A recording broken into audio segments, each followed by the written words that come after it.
Hello and welcome. My name is Denis Dublineau. I'm working as a pre-sales consultant at PTC. I'm based in France, as you may guess from my accent. And I will be presenting today our tools for publishing.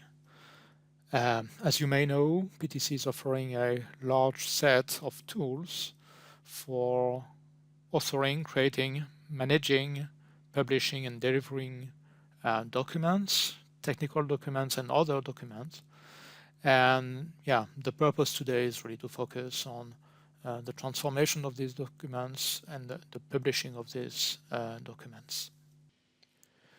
The Arbortext solution is made of several tools which are interconnected to cover the complete document process, from the leveraging of the pre-existing engineering data like BOM or CAD in order to create illustrations, 2D or 3D illustrations, and to create parts catalogs and create author XML content for the service information.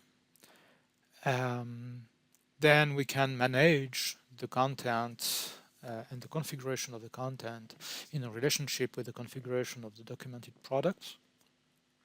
And then this can be published or printed to various formats and can be distributed using our document portal for service documents and parts catalog, or via augmented reality experiences or multiple other ways for accessing to content.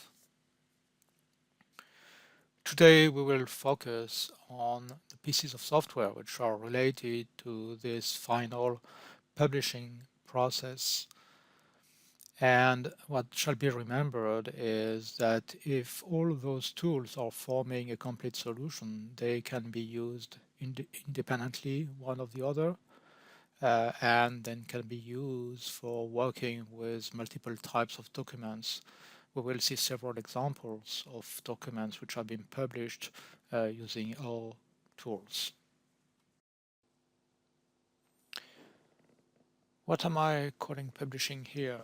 It's basically about transforming the document sources into some different format which is consumable by human readers or by other applications. The sources are generally XML content or maybe HTML content, plus referenced illustration files, but in some cases the sources may be something different. Talking about the output, we may want to create page-oriented output, like in these technical documents. You may want these pages to contain content in multiple languages, or we may want to publish in electronic format, generally some kind of HTML with different flavors, but it can also be other XML formats, or sometimes even something not related to XML. Regarding the page-oriented output, we may want to generate and automate documents which have a much more appealing appearance than the technical documents we saw on the previous slides. Here I'm referring to product catalogs or product data sheets or even packaging. So these are, let's say, marketing documents, but it can be also books or training books or scientific journals or documents.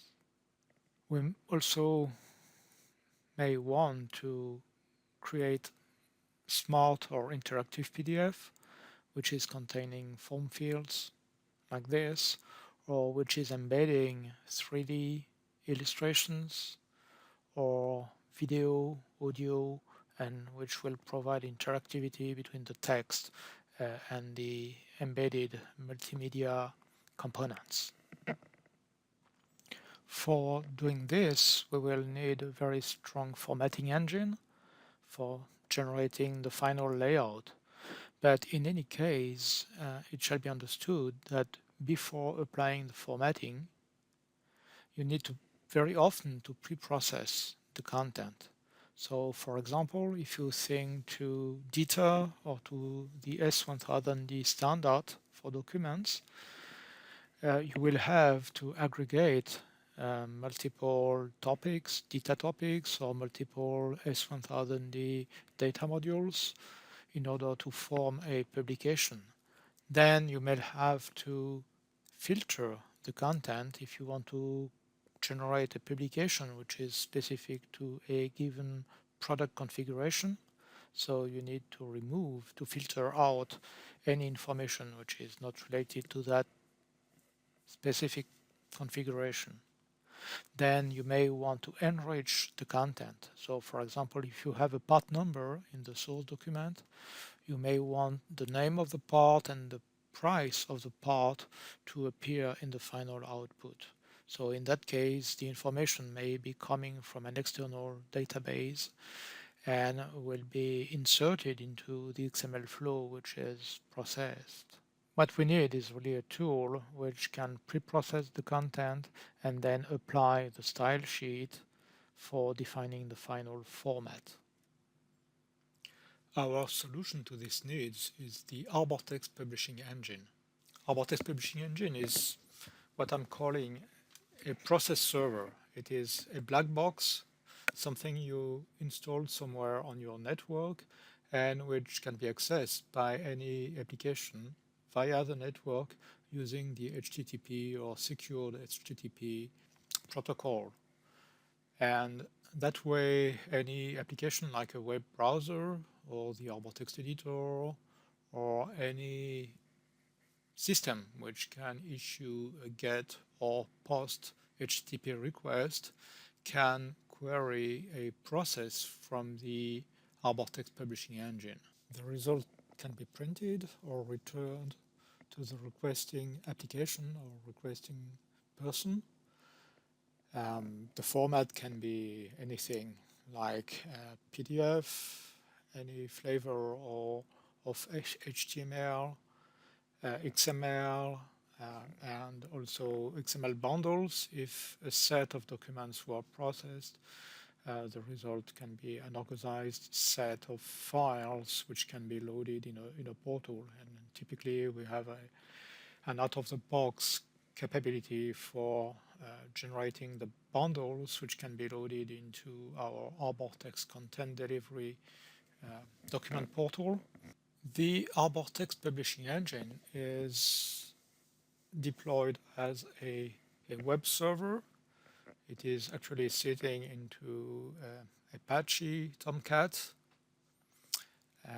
So multiple requests can be sent to the server and the requests will be managed. So we have here several management functions for managing the transactions, for queuing them. You can define pools for the processes that can be performed in order to define priorities between the different kinds of requests which can be sent. You can secure the usage of the system, defining who is allowed to use some of the functions. You can set up a mail notifier so that mails can be sent to the requester when a request has been processed. And then you may have multiple sub-processes which are performing the transformation, and you have several tools available in the box for processing the content. For example, you have a SAX2 pipeline. I will give some details on that. You have the possibility of creating and adding a new transformation or controls in the process. You have access to several implementation tools, and typically on top of the SAX pipeline, you may also use the DOM-based processing capabilities for manipulating the XML tree and applying transformations or control to the tree. You have tools for converting graphics because, of course, your documents may contain illustrations in some formats which may not be the best formats for the output. Let's think to web output. You will want your illustrations to be in a web compatible format. So the source illustration may have to be transformed and converted during the publishing process. And eventually you have the engines which will generate the final output. So in APE you have actually two engines for generating pages and eventually for generating PDF or PostScript files. You have a legacy fuzzy engine which can support the fuzzy style sheets, which was a format heavily used in the aircraft and defense industry. And actually, there are still a lot of companies who are using legacy fuzzy style sheets. So this can be done with the publishing engine.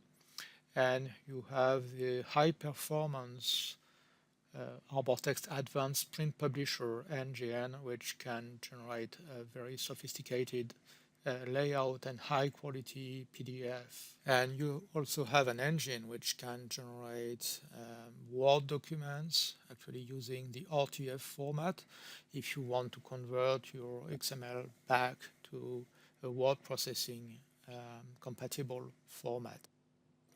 I was mentioning the SAX2 pipeline.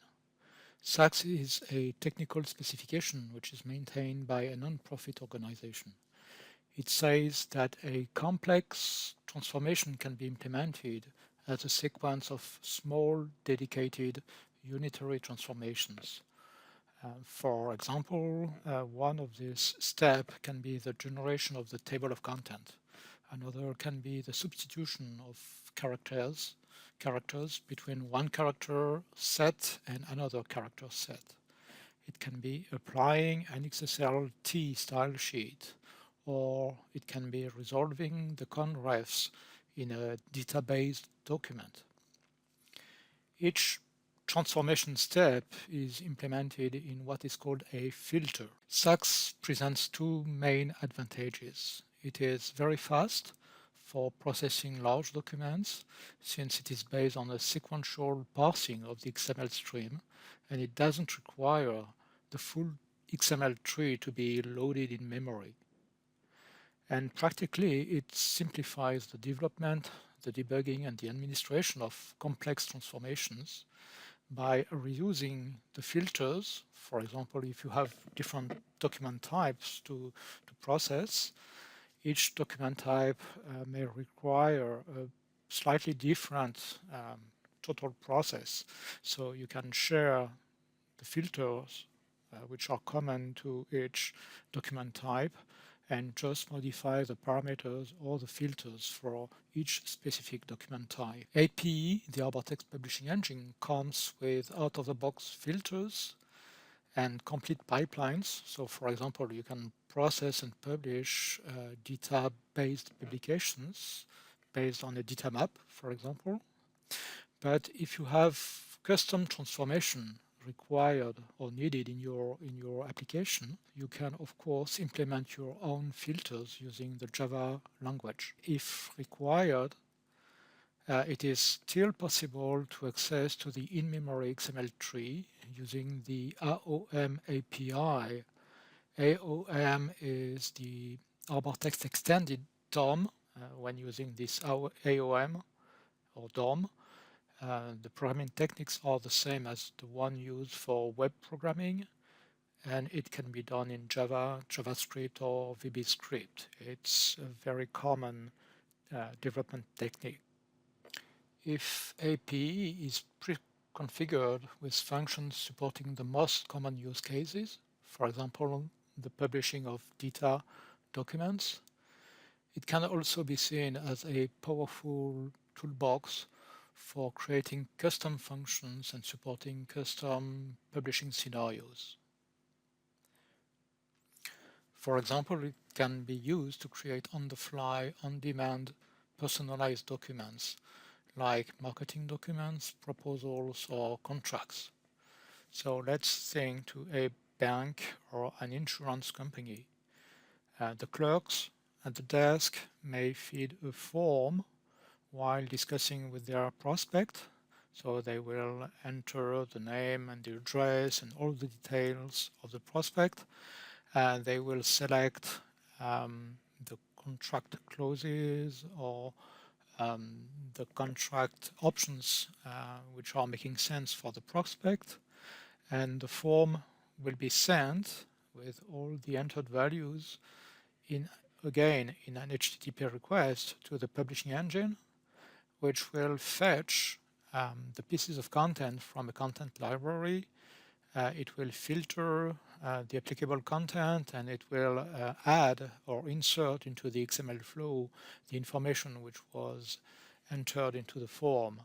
And APE will process that resulting content and, of course, at the end will format it in the expected format, typically a PDF document, which is sent back to the person at the desk, who now may have a personalized contract to be signed by the prospect. Here I have a very simple example. It's a simple web page, and from that web page I can create a request. You can see the URL of the request at the bottom. It contains the address of the file to be converted, the type of conversion I want to get, it's PDF here, and the name of the APE function which will do the conversion. And if I click, the file is transformed and I'm getting the PDF result immediately. Here I have also access to other functions, and if I want to use one of these administration functions, I have to enter my credentials, which means that the system is protected. At this point, we've discussed the pre-processing applied to the XML flow, and we've discussed a bit, the output. But the next question is really how to create the style sheets, which will be defining the formatting and the layout of the published document. One first answer is the Arbortext styler. Before discussing style sheet developments, we need first to look at the possible complexity for the layout and the formatting we want to apply for generating the pages. And first, I will define what I'm calling the simple formatting use case, which is what we find most of the time in technical documents and what is supported by standardized style sheet formats like XSLFO or FOSI. Basically, it means that all the pages are based on the same pattern, simple pattern. First, you have one single input stream for the XML or HTML content, and that input stream will flow into columns. So, of course, you may have one or more columns which are generally, the same size. And yes, you have this content flowing into the main area of the page. And of course, you may have headers, footers, and left and right regions where you can input some content coming from the main flow. You will have footnotes. You will need to support some level of side-by-side text alignments.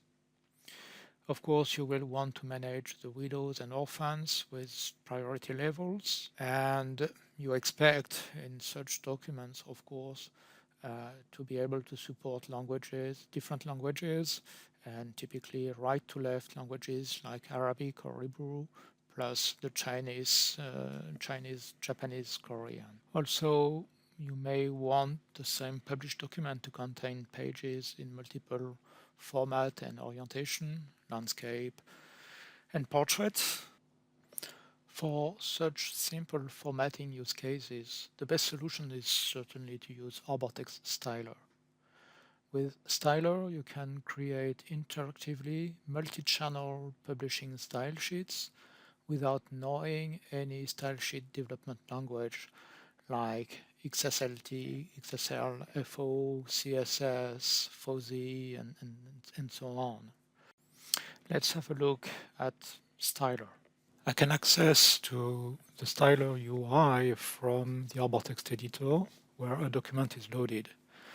So I can easily find the characteristics for formatting the XML content just by clicking on the XML content, and the Styler UI is synchronized. Here we can see that each characteristics we define may be applied to all types of outputs or to some specific types of output. Here I'm working for all types of output, and I'm changing the font to be used for the paragraphs, and I can just apply my change to the Arbortext editor to see the result. Now if I'm clicking on the title, I'm accessing to the formatting characteristics for the title, and I can see that I'm using a property set, which is a way for factorizing the definition. So if several titles are using the same characteristics, like the color here, which is blue, and I change it to green in the property set, the change will be applied to all the titles in the document which are using this property set. It's an easy way for making change and globally, and making sure that the same characteristics will be applied in different parts of the content. Here, locally, for one level of title, I want to change the characters to small caps, and it is applied in the Arbortext editor, and here I can get a preview of the formatting result in a PDF document, where I can see that my change on the level 1 titles has been applied. I can also define my page sets, so all the different types of page I want to have in my document. I can define the page size, if there are portrait or landscape. I can define the margins, and for each page set I can define the page characteristics for the left page, or the right pages, or the blank pages, and so on.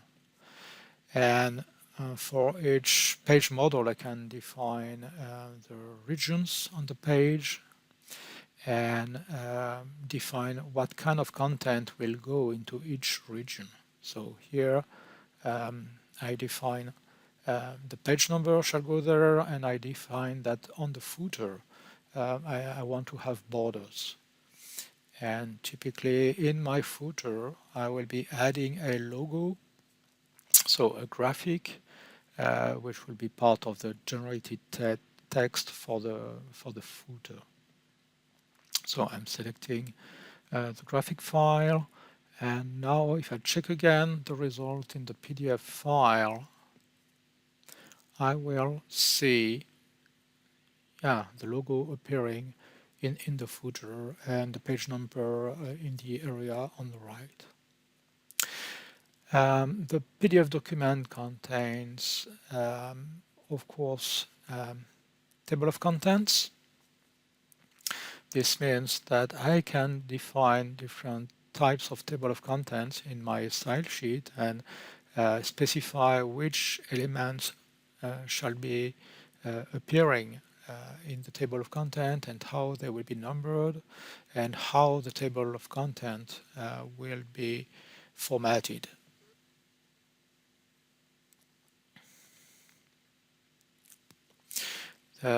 Titles from the table of content can be used for generating hyperlinks in the PDF file or for chunking components in the HTML or web output.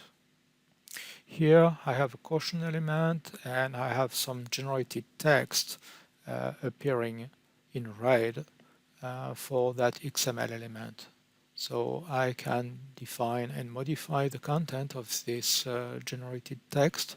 So I will make a small modification here,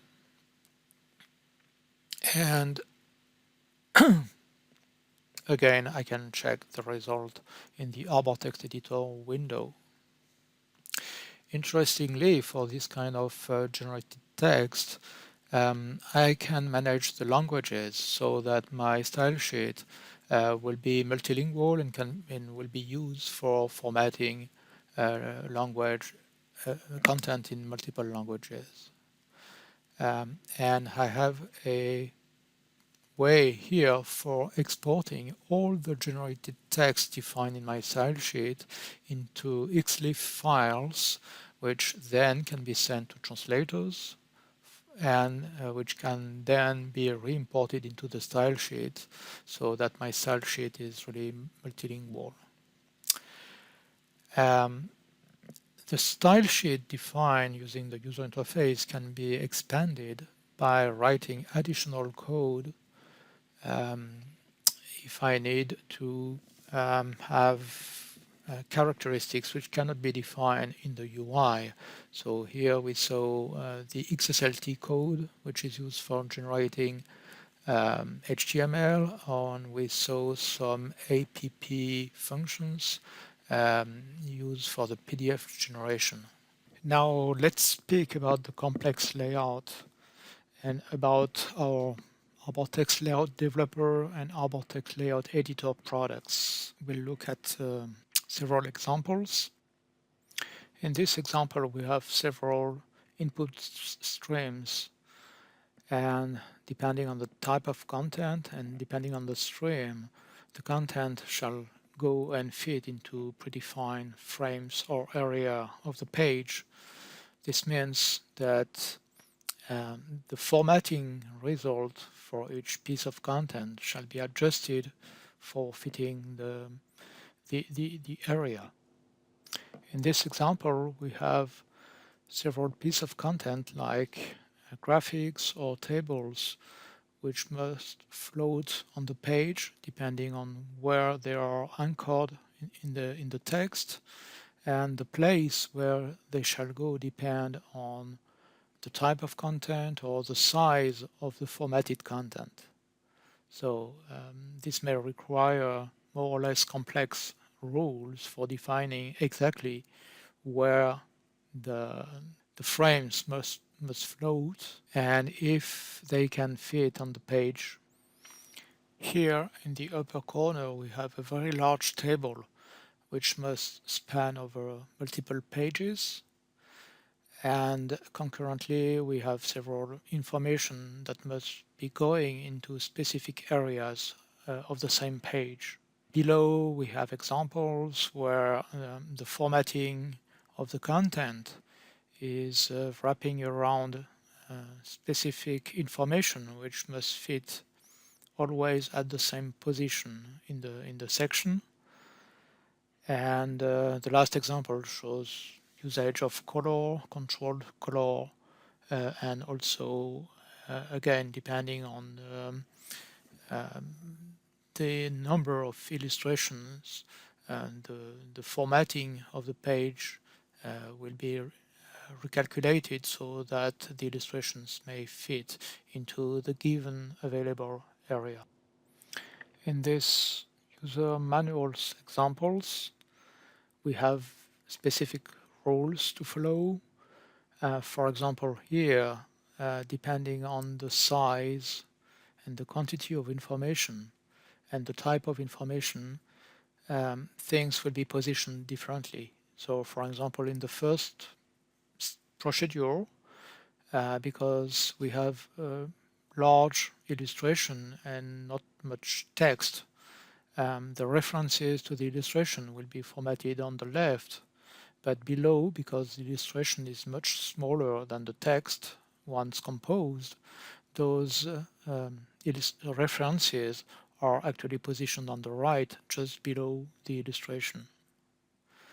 On the other example, the document must be published in many languages, and we want to make sure that whatever the language, the same information will be printed on the same page number. And additionally, the callouts and the graphical overlay is generated during the formatting process based on information which come from a different input stream. So you may think to many requirements. For example, having content flowing from top to bottom, depending on the language, or mixing together text in multiple languages. In that case, you may want to use pseudo-font for merging characters coming from various fonts so that you are getting a nice result depending on the language you are formatting on the frame. You may want to rotate the content or have the content flowing a random graphical shape, or you may want to create very specific patterns for the borders or for underlying the text or the content in your documents. For defining all these rules and many more, and fine-tuning the typography, there is a tool named Arbortext Layout Developer. Arbortext Layout Developer is a user interface built on top of the APP formatting engine we've discussed, which is available in Arbortext Publishing Engine. Arbortext Layout Developer is a professional tool for developing and debugging the templates. Then the templates can be used in the publishing engine, or of course they can be used in Arbortext Layout Developer itself for publishing documents based on the template. With Arbortext Layout Developer, you can define your pages, your layers, your frames, your columns. You can also define your styles. But if you need complex rules for having the content responsive, so adjusting according to the space, according to specific rules, some coding will be required. JavaScript is the recommended language. With that, you can access to the DOM and to XPath, and of course to the internal functions. So it's using, I would say, a standard implementation and coding technique. And a real-time debugger is provided with the product, so you can test and check what you implemented. The templates developed by Arbortext Layout Developer can be used by ALD itself or by the Arbortext Publishing Engine server for fully automated publishing. You process your input XML flow and you are getting your pre-press ready PDF.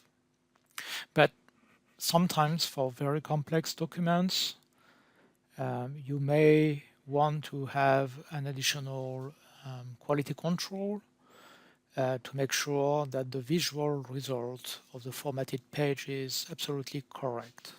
And it's always a trade-off. I mean, shall you spend more time implementing complex rules in the template for supporting cases or situations in the content, which may only happen from time to time? So sometimes it's better not to spend too much time on the development and to set up a quality control process.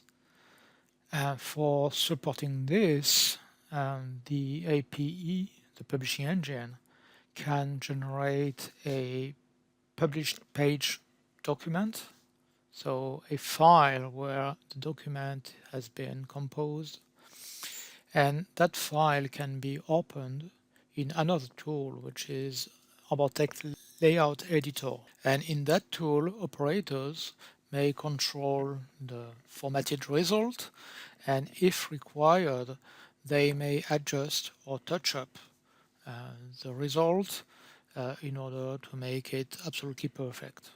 When I open in Arbortext Layout Editor the formatted document which was generated, let's say, by the publishing engine, I can see on the right the XML content of the mainstream, and on the left I have the real-time WYSIWYG formatted result. The XML content on the right may be formatted in different ways for facilitating the navigation within the XML content. And here I have some buttons. So basically the UI is not very different from the one of the layout developer, except that the buttons and the features I may access to, like this text width modification window, are controlled and defined by the people who created the template. So as a touch-up or quality control operator, I can only modify things which have been allowed by the template designer, and I cannot break or modify the XML content, for example. So we are sure that I will not make mistakes and create a wrong document. So here on the left in the blue bar, I could access to elements I can insert in the XML flow. So I could transform to bold one term in the content. Here, looking at the formatted result, I'm not happy with this blank area at the bottom of the left column. So in order to correct that, I may choose to modify the text width on one of the paragraph. So the content of the right column will flow in the left column, and the text will be balanced on my page. Another possibility I have in such a situation is maybe to add a graphic in order to fill the blank left area. So here I will select an illustration file, a graphic file, and insert it into my document, and immediately the page is reformatted and I can see the result and see if I am happy with that. Another example of thing I'm allowed to do in this document is to modify the position of a framed illustration. It's an anchored illustration, which by default was going to the bottom of the page, but if I prefer, I can put it somewhere else on the page, and the text will flow around it immediately. When I'm happy with the final result, I can generate the final PDF file and have a look at it to see if now I'm fully happy with the result. As a conclusion, I would say that the publishing tools of the PTC Arbortext solution offer a strong infrastructure and a powerful toolbox for preprocessing the XML flows and for formatting the content to multiple output types. For what I call the simple layout, like in technical documentation, you may create codeless multi-channel style sheets in a very simple way. And for more sophisticated document, you have there a strong professional page composition engine and a development environment for defining the rules required for publishing your marketing or other types of complex documents. You benefit from deployment flexibility. For large organizations, you may centralize the publishing the publishing facility to be shared by all the users and administer that function from a single point on the network. For smaller organizations, you may use desktop applications for a limited number of users. With that, the tools enable cost reduction for publishing a wide range of document types automatically.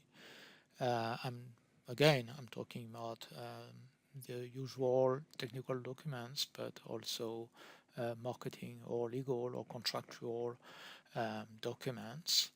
And what is not so common, if you have really complex documents, you may automate them.